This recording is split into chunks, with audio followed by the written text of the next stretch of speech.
Olá, mais uma vez, estamos de volta, tá bom? E agora vamos partir para, vamos dizer assim, o curso de Filosofia Geral e Jurídica, tendo como base o livro de Bittar e de Almeida, tá bom?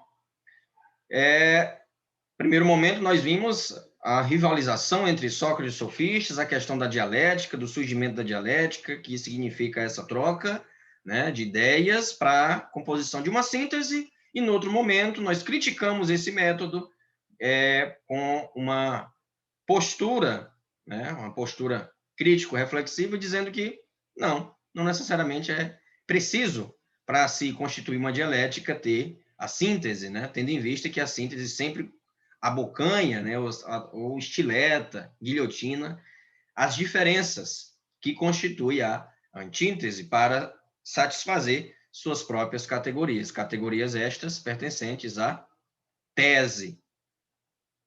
Bem, agora, alguns sofistas célebres, quem são? Górgias, né, e tem o século, tá bom? Século IV, século V, tá? Hípias, temos Protágoras e Trasímaco, tá? Não se tem registro, né, de livros, de escritos desses pensadores, tá? Sempre é via Platão, tá bom?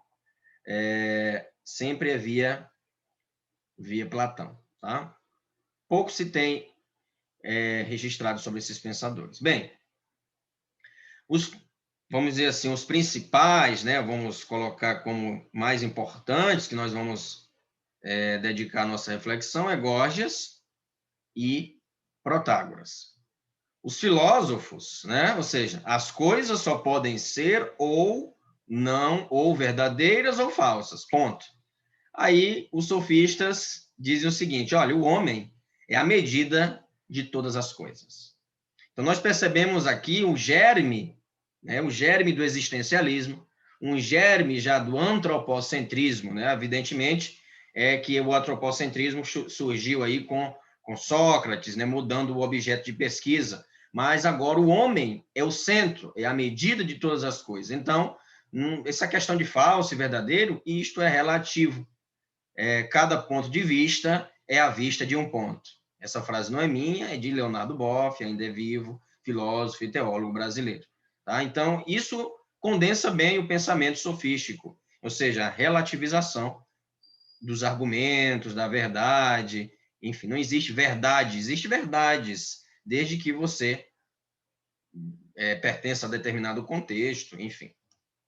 Bem, considerações importantes sobre os sofistas, pertencem em regra ao segundo período da filosofia, século V, século IV a.C., são considerados pseudo-filósofos justamente por não pertencerem a uma cidade, não amarem assim a Grécia, não serem escandalosamente possuídos por essa ideia de polis, né, de verdade.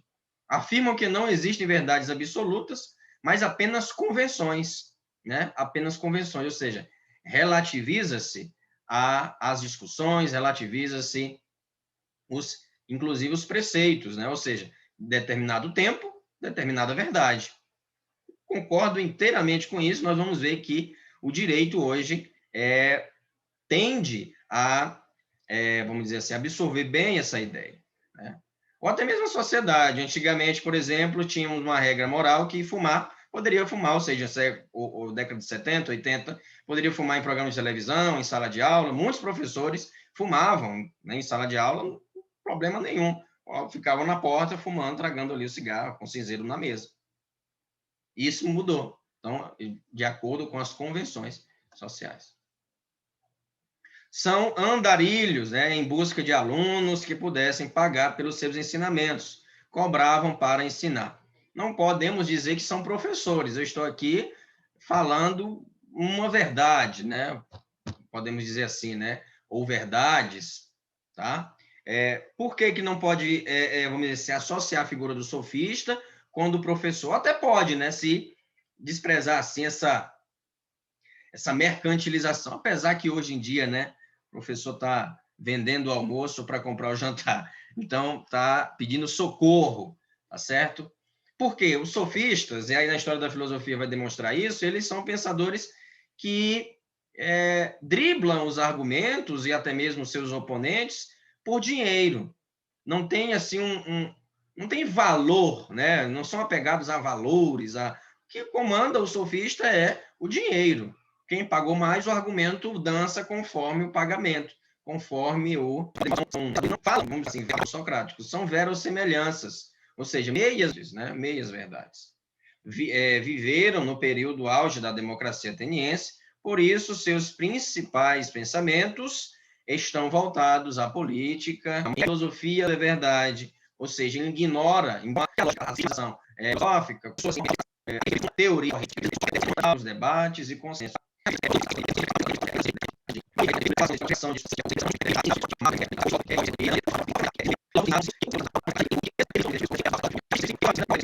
Hipotética, pode ficar plural, né? Pluralizar a verdade. Bem, concepções de verdade para os sofistas, né? Por isso que eu falo sempre que os sofistas são os primeiros advogados, por eles, você chegar a um advogado, você cometeu um crime. Opa, peraí. Não. Você não cometeu o crime. Vamos argumentar. Não, mas eu matei. O cliente com o advogado, é sigilo, ali não pode sair nada. Não, mas vamos...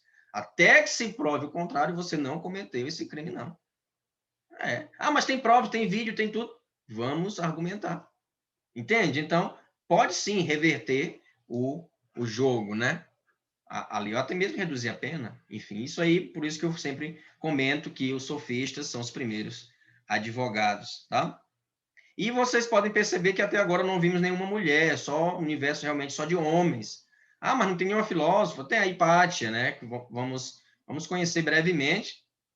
Mas realmente esse período é muito envolvido, né, e preenchido por figuras masculinas, tá? Com isso, os filósofos, a verdade deriva da razão objetiva, universal e necessária.